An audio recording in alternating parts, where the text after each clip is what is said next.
How's it going, folks? Finally getting around to post a clip on a subject that's pretty, close to my heart, something we've been doing for 4 or 5 years now, and that's seed sharing.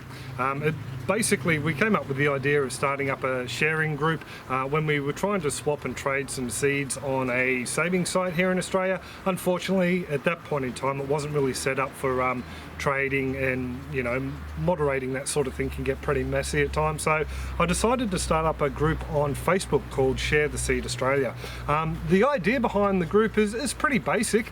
It's not a swapping group, it's not a trading group, it's just a straight out sharing group. Many of you folks who already save your seeds will know that you get a tomato, you empty the seeds out, and you're going to end up with dozens and dozens of seeds. You may want up to 5 to 10 of those seeds for yourself, and you're left with a couple of dozen extra.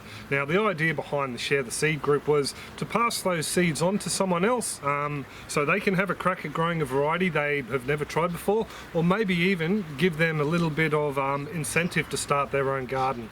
Now, it's a group that's got over 1,000 members now. It's fairly strong. It comes a bit like the seasons when you grow. There's a flurry of activity, then it dies down a bit, but it's basically set up to just pass the love along, pass the joy along. Now, it is Australian only, and the reason I was bringing it up is because I think it's a cracking idea to start off these little Share the Seed groups, or name it whatever you want, a sharing community around the place. I mean, I follow dozens, probably if not hundreds, of gardeners here on YouTube.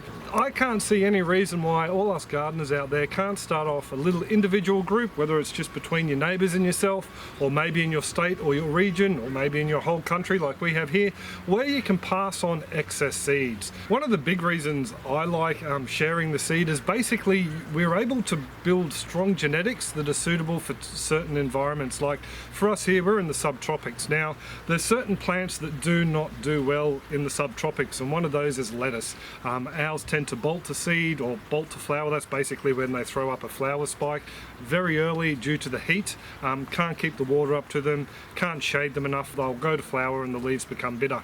Now, after breeding one particular type of lettuce, we call it a coral lettuce because it looks like coral, that my father shared the seed with me years ago. Breeding it over and over and over, just sowing it, selecting the last lettuce that goes to seed every cycle or every sowing, I've been able to collect seed that will pretty much give us a nice decent head even during summer before it goes to seed. Now, that's what I really like about saving your own seeds and sharing within your own community.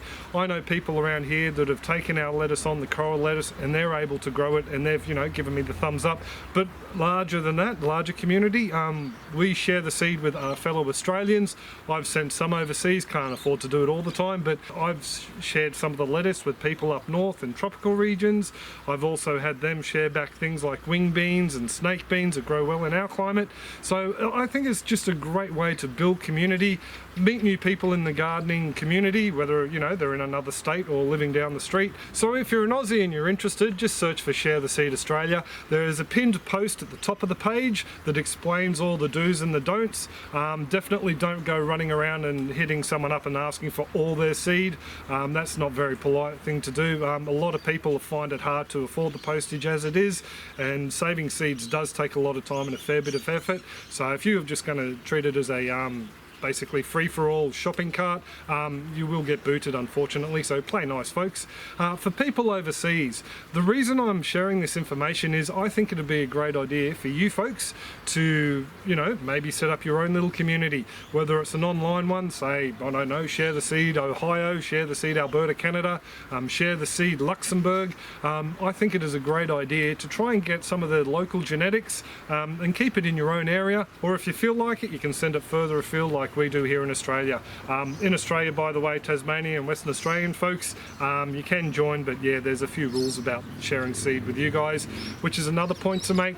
Some places don't allow seed sharing over borders, so please look into those legalities before you go starting up a group. I'd hate to hear of anyone getting into trouble. It does come down to your local laws, so please suss them out before you decide to share seed willy-nilly. So if you would like to start up your own Share the Seed, Germany or Quebec York or Washington, you can hit me up at the email on the screen there, or I'll put it in the description below as well, and I'll share whatever information I have on seed saving, useful seed saving sites, useful seed saving books like this guy by a couple of great Aussies. So send me an email and I'll help you out where I can. I can't help you run it though, unfortunately. I've got enough on my plate as it is, but you know, I can set you up with a couple of links and hints and bits and pieces like that. So I'll pretty much will leave that there, other than to say share the seed, folks. It is a great way to build gardening community and connections. I mean, I'm getting some grass clippings dropped off tomorrow, thank you very much mate, by someone I've met online through the gardening community. So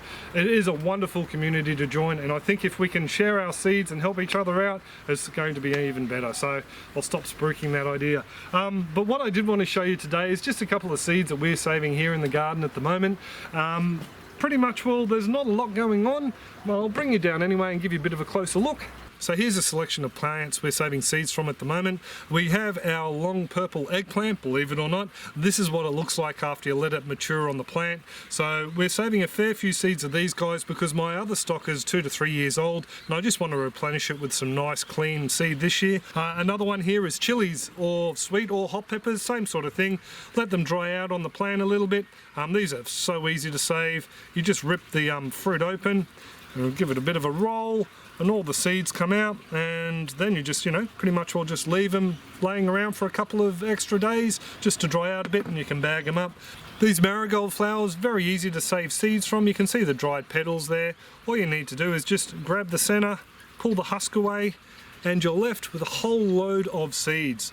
We've shared these around with loads of people. They're great insect attractants. The flowers bring loads of beneficial insects into the yards, butterflies, bees, all sorts of things, so we love to have them around.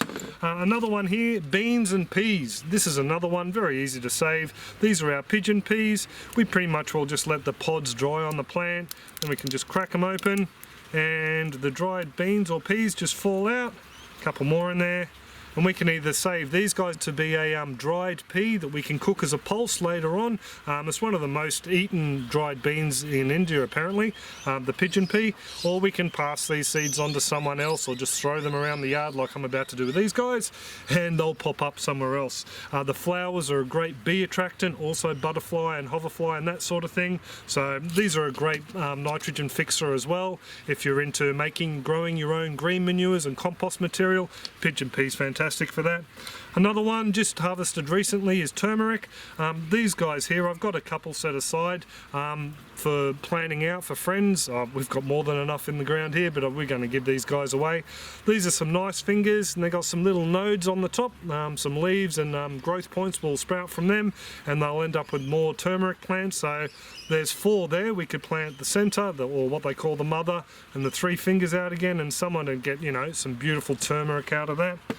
Another one, tomatoes, always saving seeds from these guys because we give away so many. These are the Bundaberg Rumballs, but more the broad ripple yellow currants. They're very popular seed with a lot of people. Finally, one we're trying for the first time this season is Okinawan spinach. So these guys here are a tropical plant or a subtropical plant. They originate from Indonesia, one of the Indonesian islands I believe. It's called Okinawan spinach though. It's grown on the island of Okinawa obviously.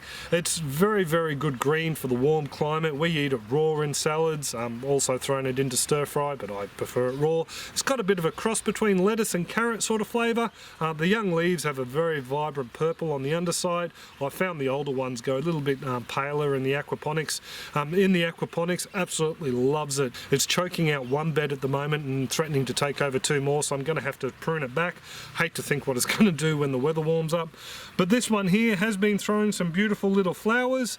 Now, apparently they're very hard to grow from seed. I'm trying to save as many as I can. So far I've been treating them a little bit like the marigold, grabbing onto the fluff and pulling them out. And there's some very, very small dark spots at the end of the fluff, and I take it that's the seed. So I'm going to try and grow a few of these myself, see how they go, and if they work out alright, I might pass them on to other people. So there you go, there's just a bit of a look at some of the seeds we're collecting in winter. So there's also a couple of thumbnails up there, just for seed saving, different clips that we've posted online. A few ideas for you folks in the Northern Hemisphere. Your season's going to start winding down soon, and you might want to try saving your own seeds, and hopefully those clips will give you a couple of ideas. Just one one last thing before I go, I would like to announce a bit of a giveaway. Now this giveaway is basically to thank you folks out there for getting us to 50,000 subscribers. That number still blows my mind to think about it. Probably in about a month's time we'll have that many people that have subscribed. As soon as I hit the 50,000 mark, I'm going to be offering around about 25 to 30 batches of seed that we've saved here from our own patch and send them around the world where it's legal, of course, and so other people can have a crack at what we're growing. Now all you have to do to be in this competition, rules have changed slightly this time, I'm asking you to subscribe. I'll give the finer details out when I actually announce the whole competition, but this time around you will have to subscribe, folks, because I am thanking subscribers for jumping on board and following our little journey on our small urban farm. Just to let you know what I'll be giving away, there's a chili that we've been growing now for a while. It's a sunshine chili, from the Aji Amarillo or yellow chili family. It's a Peruvian chili. Also too, some carrot seeds from Kira's Carrot. We've had hit and miss. Some have been really sweet, some have been a little bitter, but you know, it's a seed that we saved here. Kira was over the moon when it went to flower, and I thought we'd share some of those seeds around. Also too, there will be 4 or 5 different types of tomatoes that we grow here that have done really well for us this season. Some are new, one of them's an old variety, the Broad Ripple Yellow Currants. We'll inflict them on a couple more people around the globe, and some of them, like the Brain Tomato, are brand new varieties we've tried this year. So hopefully there'll be 25 to 30 lots of those seeds going out. It'll be a draw type thing, and like I said, I'll release the finer details on how to enter when the time comes nearer. I'll pretty much will leave it there though, because I know I'm about to get a text from Bianca to say pick me up please. So if you do have any comments, questions or suggestions, leave them in the comment section below and I'll get back to you where I can. Also too, feel free to hit me up at that email address and I'll give you any help that I can. I can't help run the show, but I'll give you any help that I can, setting up some seed sharing groups. So there you go folks, hope you have an absolutely fantastic one. Thanks for coming along and I'll catch you next clip. Cheers folks.